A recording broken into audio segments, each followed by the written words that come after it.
Les prix des produits laitiers industriels se sont globalement redressés depuis le début de l'année, mais la situation reste contrastée selon les produits. Le beurre se maintient à des niveaux élevés, un peu en dessous des niveaux records de l'année dernière. Quant à la poudre de lait écrémé, elle reste encore à des niveaux très bas, en dessous du seuil d'intervention.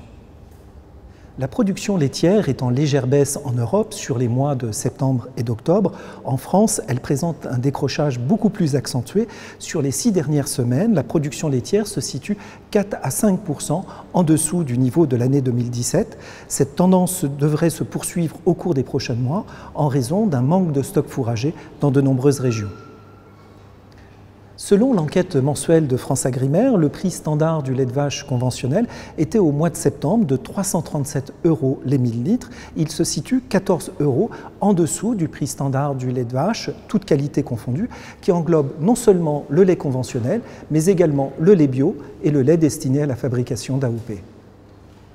Les prix à la consommation pour les ménages en France évoluent de façon contrastée selon les familles de produits. La progression apparaît très nette pour le beurre, de l'ordre de 12% sur un an, et beaucoup plus mesurée pour les autres familles de produits laitiers, tels que le lait liquide, les fromages ou les yaourts, dont les augmentations de prix se limitent à seulement 2% sur un an. En guise de conclusion, plusieurs facteurs devraient contribuer à assainir la situation du marché des produits laitiers au cours des prochains mois. D'une part, le ralentissement de la production laitière en France et dans plusieurs pays européens. D'autre part, la diminution des stocks d'intervention de poudre de lait écrémé en Europe qui atteignent désormais un peu moins de 170 000 tonnes. Pour autant, tous les signaux de marché ne sont pas positifs. La production laitière se redresse sensiblement en Nouvelle-Zélande et les prix du beurre ne sont pas aussi élevés qu'il y a un an.